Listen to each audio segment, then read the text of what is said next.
Ministère d'autres Christo, une communauté de foi engagée, conduite sous l'onction de l'appel de Dieu, pasteur Mathieu Rodon, visionnaire de l'œuvre. Notre mission est d'apporter un enseignement profond et accessible à tous, basé sur l'enseignement du Christ. Au cœur du ministère se trouve une vision claire, éclairer les esprits et nourrir les âmes à travers l'enseignement de la parole de Dieu.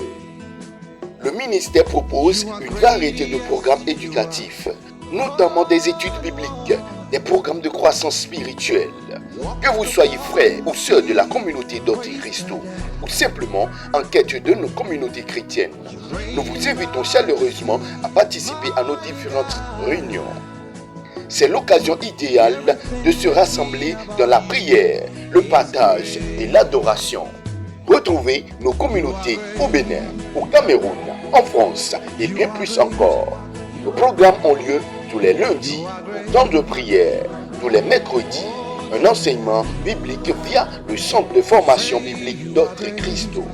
Tous les vendredis, un moment de prière et de partage. Tous les dimanches, un culte de 16h à 17h30. Retrouvez également nos lives diffusés sur nos réseaux sociaux, Facebook, YouTube, TikTok, les mardis, jeudis et dimanches. Pour plus d'informations ou pour nous contacter, Contact France, plus 33 07 55 88 54 19. Contact Bénin, plus 229 01 97 68 89 75, plus 229 01 59 10 88 02. Contact Cameroun, plus 237 6 98 76 99 15. Email du ministère d'autrecristo@gmail.com. Rejoignez-nous et vivons ensemble la grâce de Dieu, l'équipe du ministère. Et donc ce soir, je vais aborder un sujet avec vous. L'intitulé de ce sujet, comme vous le savez déjà, la scène. Souvent nous appelons ça la Sainte Seine. Mais le thème approprié, c'est tout simplement la scène tout court. Donc ne vous inquiétez pas, quand on parle de la scène, on peut aussi dire la Sainte Seine. D'accord? Est-ce que ça va? Amen. Dieu soit béni. Alors, avant d'aborder rapidement ce sujet, c'est important pour moi de rapidement faire un petit, comment dirais-je, un petit résumé de la Pâque. Parce que quand on parle de la Pâque, on est obligé de parler de la scène. Aujourd'hui, les gens comprennent mal ce qu'est la Pâque. J'imagine que le dimanche dernier, vous avez souhaité bonne fête de Pâques aujourd'hui. Il y a des gens qui vous ont souhaité aussi des bonnes fêtes de Pâques. Mais combien de ces gens-là comprennent réellement ce qu'est la Pâque? Combien réellement comprennent ce qu'est la Pâque? Dieu merci. Vous qui êtes dans ce ministère, vous êtes déjà enseigné par rapport à ça. Donc si vous avez été enseigné par rapport à ça, nous savons que doctrinalement parlant, en d'autres termes, selon les enseignements bibliques, la Pâque, ce n'est pas une fête, mais c'est une vie. La Pâque, ce n'est pas un jour choisi, mais c'est une vie de tous les jours. Tu peux fêter la Pâque du lundi au dimanche, de janvier à décembre, parce que la Pâque, c'est le sacrifice de Jésus. Et donc lorsqu'on parle de la Pâque, on est en train simplement de parler de la délivrance que nous avons obtenue dans le Christ. Nous étions hier dans les ténèbres, aujourd'hui nous sommes dans la lumière. C'est une délivrance. Or, dans la loi, et pour être précis parce que vous êtes enseigné, selon la loi cérémonielle, ce sont des lois qui sont mentionnées dans la Bible, mais qui ont changé de règle. Hier c'était l'ombre, aujourd'hui c'est l'original. Hier, c'était la copie. Aujourd'hui, c'est devenu l'original. Et donc, l'homme, le chrétien, n'est pas appelé à fêter la Pâque juive. Parce que c'était l'ombre. Ça faisait partie de la loi cérémonielle. Or, la venue de Jésus a aboli la loi cérémonielle. Et malheureusement, beaucoup de chrétiens sont encore dans ces choses. Voyez-vous? Christ est notre Pâque, nous qui sommes chrétiens. Je dis bien, Christ est notre Pâque, nous qui sommes des chrétiens. Donc il y a beaucoup de célébrations, de fêtes. Mais Dieu nous appelle à une vie. Et pour cela, je vous invite dans le livre de Romains chapitre 12. Si quelqu'un peut me lire le verset 1. Je vous exhorte donc, frères, par les compassions de Dieu, à offrir vos corps comme un sacrifice vivant, saint, agréable à Dieu, ce qui sera de votre part un culte raisonnable. Alléluia. Alors, dans ce verset, Dieu nous appelle à offrir quoi? Un sacrifice. C'est une question que je vous pose. Qu'est-ce que Dieu nous appelle à offrir? Dieu nous appelle à offrir notre corps.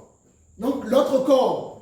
Donc, hier, dans la loi cérémonielle, il fallait offrir des animaux. Voyez-vous? Et le Seigneur avait institué ces choses pour préparer le cœur de l'homme. Aujourd'hui, on n'a plus besoin, n'est-ce pas, de sacrifier des animaux. Vous et moi, nous sommes des animaux vivants de notre corps. Et pour rendre un culte raisonnable au Seigneur, on doit s'offrir comme un animal à Dieu. Ça veut dire quoi? Ça nous parle de notre vie. Ta vie doit être agréable à Dieu. Comment tu parles dans ta vie de tous les jours?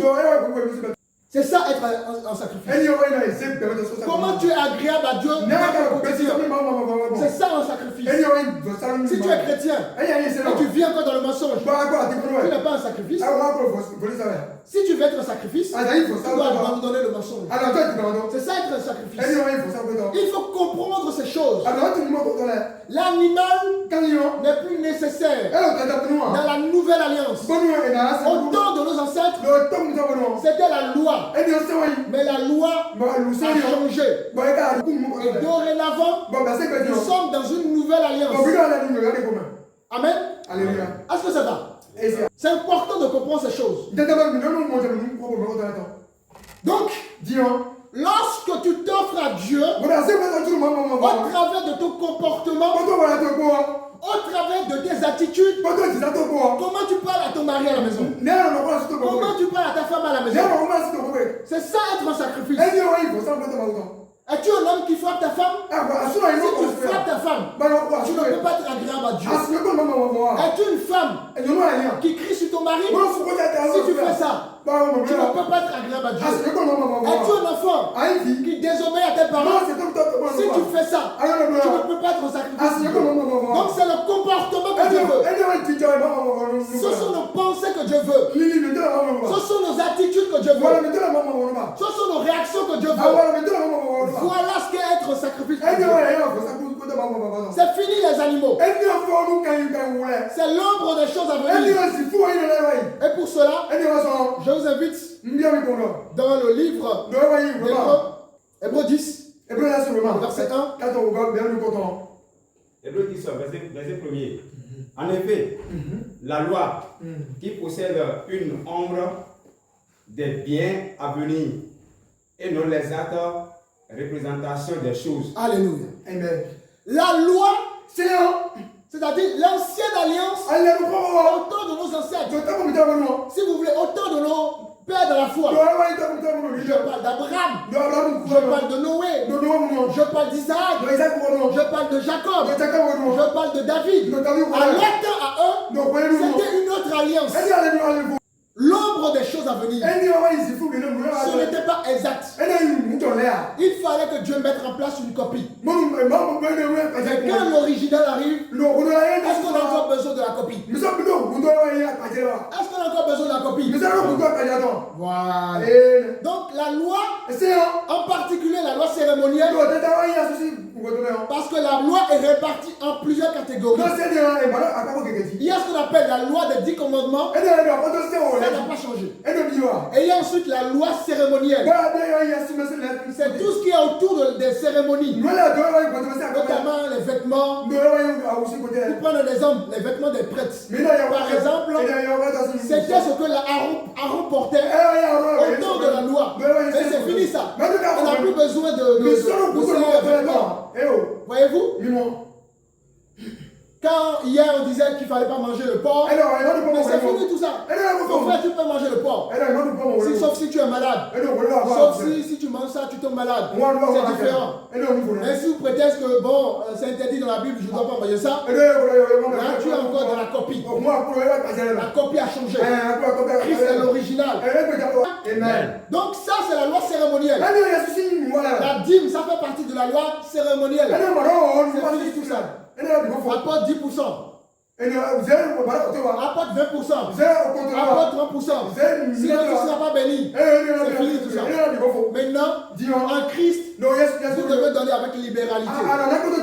Alléluia. Amen. C'est important de savoir. Ce n'est pas tout ce qui est écrit dans la Bible que nous devons pratiquer. Donc, dans les catégories de la loi, il y a aussi ce qu'on appelle la loi civile. Ou encore la loi civique. Ce sont des lois pour le vivre ensemble. Un peu comme à Ouida ici, il y a des lois. Et s'il n'y avait pas de lois, il y aurait le désordre à Ouida. Dans un pays où il n'y a pas la loi, vous imaginez, ça va être le chaos. Donc la loi dans nos pays permettent à ce qu'on puisse mieux vivre ensemble. Le respect de l'autre, c'est important. Donc la loi civile, c'est une loi, n'est-ce pas, dédiée à Israël, au peuple de Dieu. Mais c'est tout ça. C'est fini. Est-ce que vous comprenez? Donc, de façon grosso modo, la Pâque c'est une vie. C'est fini la Pâque avec les fêtes. Nous avons étudié la Pâque et nous avons vu comment était fêtée la Pâque juive. Et nous avons vu que lorsqu'ils ont été libérés d'Égypte, au 14e jour du mois de Nissan, n'est-ce pas, il fallait qu'ils célèbrent la fête de Pâques. Et tout ce qu'ils devaient utiliser pour célébrer la fête de la Pâque, ça préfigurait l'original qui allait arriver. Par exemple, il fallait qu'ils choisissent l'agneau. L'agneau sans défaut. C'est généralement un animal qui a 1 an ou 1 an et demi. Un animal sans tache. Et ça symbolisait Jésus. Dans Jean chapitre 1, Jean-Baptiste dira à ses disciples, en parlant de Jésus, voici l'agneau de Dieu qui ôte le péché du monde. Donc autrefois, nos parents avaient utilisé un animal sans défaut. Mais quand Jésus arrive, il devient le sacrifice ultime. Il est symbolisé par l'agneau. Donc notre animal, c'est Jésus-Christ. C'est lui qui a versé son sang pour l'humanité. Alors que dans la loi, à chaque fois que le peuple de Dieu péchait, il fallait de façon continuelle utiliser l'animal, les animaux sans défaut, pour se faire pardonner. Il n'y avait pas encore de solution.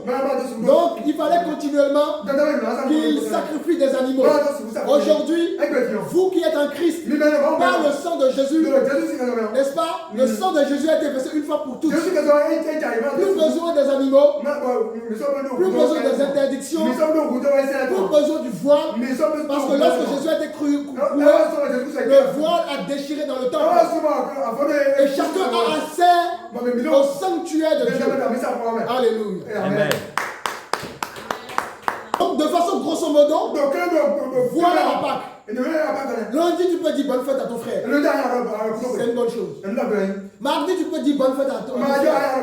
C'est une bonne chose. Mais attention, as-tu le comportement As-tu le comportement qu'il faut? Voilà la façon dont nous, en tant que chrétiens, dans le temps de la grâce, nous sommes invités à célébrer la fête de la Pâque.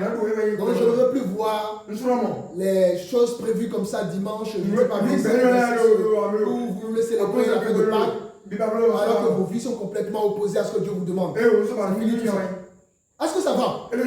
Les bien-aimés qui sont en ligne, ça va? C'est ok à ce niveau? Très bien. Maintenant que vous avez compris ce qu'est la Pâque, encore une fois, la Pâque c'est une vie. La Pâque c'est la sanctification. La Pâque c'est la prière. La Pâque c'est la persévérance dans l'église. La Pâque c'est d'aimer son frère et sa soeur. La Pâque c'est d'obéir à ses parents. La Pâque c'est de se soumettre à son mari. La Pâque pour les hommes c'est d'aimer leur femme. C'est ça, n'est-ce pas, la véritable Pâque. Maintenant, nous allons maintenant enchaîner le thème à proprement dit. C'était important que je rappelle cela. Bien aimé, si vous venez ici pour recevoir des enseignements, pour ne pas changer, ça ne sert à rien que je commence par donner des enseignements. Parce que le but des enseignements, c'est que ça nous change. Est-ce que vous comprenez? La Bible déclare, ne vous contentez pas simplement d'écouter la parole de Dieu, mais mettez la parole en pratique. Vous entendez des enseignements pour changer. Vous n'entendez pas des enseignements pour rester toujours dans le passé, pour rester toujours dans le noir, pour rester toujours dans les ténèbres. Non, à chaque enseignement, vous êtes libérés. Vous connaîtrez la vérité et la vérité vous affranchira. Mon peuple périt par manque de connaissance. Donc, à chaque enseignement, appliquez ce que vous entendez. Alors, la scène. Rappelez-vous, dans la Pâque juive, lorsqu'il prenait l'animal sans défaut et tous les éléments nécessaires pour célébrer cette fête juive, il fallait qu'il mange l'animal, n'est-ce pas? Donc il fallait qu'il prenne un repas, n'est-ce pas? Nous avons vu que les éléments qu'ils utilisaient pour célébrer cette fête-là, c'était prophétique. C'était l'ordre des choses à venir. Et donc nous, Christ est notre Pâque. Donc nous n'avons plus à célébrer les choses comme ça. En revanche, là où c'est intéressant, là où ça nous intéresse, c'est le repas. Pour aller plus loin, j'ai un verset que j'aimerais qu'on puisse lire dans Colossiens chapitre 2. Colossiens 2, verset 16. Tu peux même lire jusqu'au verset 17. Que personne donc ne vous juge au sujet du manger ou du boire, ou au sujet d'une fête, d'une nouvelle lune, ou des sabbats. C'était l'ombre des choses à venir. Alléluia. Amen. Vous voyez? Que personne ne vous juge. Des animaux qu'il ne faut pas manger, des choses qu'il ne faut pas faire. Sabbat comme quoi, c'est le jour du dimanche, le jour du repos du Seigneur. Ne soyez plus dans ces choses. C'est l'ordre des choses à venir. Est-ce que quand vous marchez dans la rue, sous le soleil, et que votre ombre, n'est-ce pas, apparaisse, est-ce que vous vous voyez correctement? Non, n'est-ce pas? Parce que c'est l'ombre. Mais quand on vous regarde, on vous voit correctement. Mais c'est la même chose la loi. La loi c'était l'ombre. On ne comprenait pas correctement les choses. Mais quand Jésus est arrivé, les choses sont devenues claires. Voilà la nouvelle alliance. Est-ce que ça va?